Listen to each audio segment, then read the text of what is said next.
जो सबसे बड़ी खबर है लखनऊ से आ रही है। राष्ट्रीय स्वास्थ्य मिशन में अब एम्बुलेंस घोटाला।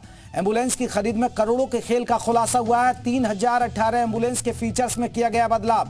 करीब 15 करोड़ का घोटाला सामने आया है। 2018 में पहले में आपको बता दें 662, दूसरे में 812 और तीसरे चरण में 1544 एम्बुलेंस खरीदी गई थी। यानी 1544 एम्बुलेंस खरीदी गई थी। हर एम्बुलेंस की कीमत करीब 15 लाख रुपए थी। हर एम्बुलेंस में करीब 50,000 कीमत के फीचर्स हटाए गए और इसी तरह 3018 एम्बुलेंस की खरीद में करीब 15 करोड़ का घोटाला सामने आया। ये बड़ी खबर आपको बता दें, राष्ट्रीय स्वास्थ्य मिशन में अब एम्बुलेंस घोटाला सामने आया। एम्बुलेंस घोटाला सामने आया। एम्बुलेंस की खरीद में करोड़ों के खेल का खुलासा हुआ। 15 करोड़ का घोटाला सामने आया। 3018 एम्बुलेंस के फीचर्स में बदलाव किया गया।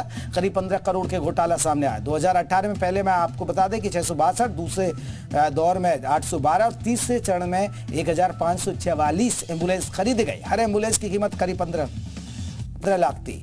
अजीत हमारे साथ, हमारे सहयोगी और ज्यादा अपडेट के साथ जुड़ गए। अजीत, एम्बुलेंस का घोटाला हुआ है कि एम्बुलेंस में ये किस तरीके से अंजाम दिया गया और अब जाके कैसे भनक लगी है? देखिए बिल्कुल जेपी, ये कोविड के पहले इसकी खरीद की गई थी। 3018 एम्बुलेंस थी जो एनएचएम के जरिए यानी राष्ट्रीय स्वास्थ्य मिशन के जरिए इनकी खरीद की गई थी, लेकिन जेम पोर्टल के जरिए खरीद की गई थी और कई चरण में, पहले चरण में 662 थी, दूसरे चरण में 812 और तीसरे चरण में 1544 एम्बुलेंस खरीदी जानी थी। लेकिन खेल अलग तरीके से हुआ जेपी। इसमें क्या किया गया कि एम्बुलेंस के अंदर से कई सारे फीचर हटा दिए, जैसे ब्लोअर हटा दिए गए, एक दो इंस्ट्रूमेंट और हटा दिए गए और 15 करोड़ के लगभग आसपास उसमें बचा लिया गया, यानी 15 करोड़ का घपला किया गया। उसके बाद कोविड आ गया। कोविड के दौरान ये सारी एम्बुलेंसें अस्पतालों में लग गई मरीजों को ले जाने में, क्योंकि कोरोना का महामारी का दौर था। और अब जाके विभागीय मामला जब जांच हुई, कुछ शिकायत की गई, जब उसमें पड़ताल की गई तो तब पता चला, जो गणपति राजू हैं, जो निदेशक है स्वास्थ्य विभाग के, उनकी भनक में आया तो उसकी पूरी बाकायदा जांच कराई गई और अब जाके खुला कि कई सारे फीचर जो एनएचएम की एम्बुलेंस खरीदी गई थी जेम पोर्टल के जरिए 3 चरणों में 662, 1544, उनके अंदर से कई सारे फीचर हटा दिए, यानी पार्ट्स हटा दिए गए। जैसे ब्लोअर, एक ब्लोअर अगर 10 से 15,000, 20,000, 25,000 का आता तो उसको हटा दिया गया, एक दो और इंस्ट्रूमेंट हटा दिए गए।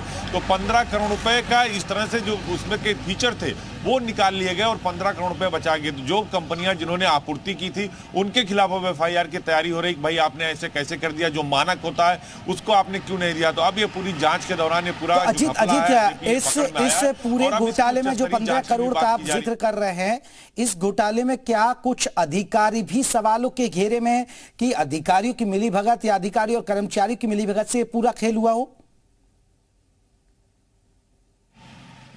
देखिए बिल्कुल इसमें दो सवाल खड़ा होता है। एक सवाल तो ये कि जब जेम पोर्टल के जरिए खरीदारी होती है और 3 चरणों में होती है तो विभागीय अधिकारियों का ये दायित्व तो बनता है कि वो एम्बुलेंस की एक एक पार्ट्स को चेक करें और जो फीचर जो मिलता है, जो एक करार होता है उसके तहत, लेकिन वो चेक नहीं किया गया। हालांकि इतने बड़े जो छोटे छोटे इंस्ट्रूमेंट हटाए जाते हैं वो प्रथम दृष्टया जाँच में पता भी नहीं चलता कि ब्लोअर लगा है कि नहीं लगा है। और देखिए उस वक्त चूंकि 18 के बाद कोविड आ गया था तो धीरे धीरे वो एम्बुलेंसों की जो ड्यूटी थी वो अलग अलग हॉस्पिटलों में लगा दी गई, तो उस वक्त अधिकारियों ने इसकी जांच पड़ताल नहीं की। लेकिन जब शिकायत हुई तो जांच पड़ताल की गई। तो निश्चित तौर पर कहीं ना कहीं अधिकारियों को ये देखना चाहिए था कि एम्बुलेंस जो आ रही है, जो जेम पोर्टल के जरिए खरीद रहे हैं, वो पुरानी एम्बुलेंस जो है, पहले की एम्बुलेंस के जो फीचर है, कहीं कोई फीचर में कमी तो नहीं है, लेकिन वो ध्यान नहीं दिया गया। एक तरीके से कहा जाए कि लापरवाही बरती गई। तो अब इस पूरे मसले पर जांच की गई और जिन कंपनियों ने एम्बुलेंस को सप्लाई किया सरकार को, उनके खिलाफ भी कार्रवाई की तैयारी चल रही है जेपी। चलिए, बहुत बहुत शुक्रिया अजीत, हमारे सहयोगी हमें आपको बता दें कि अपडेट दे रहे थे कि किस तरह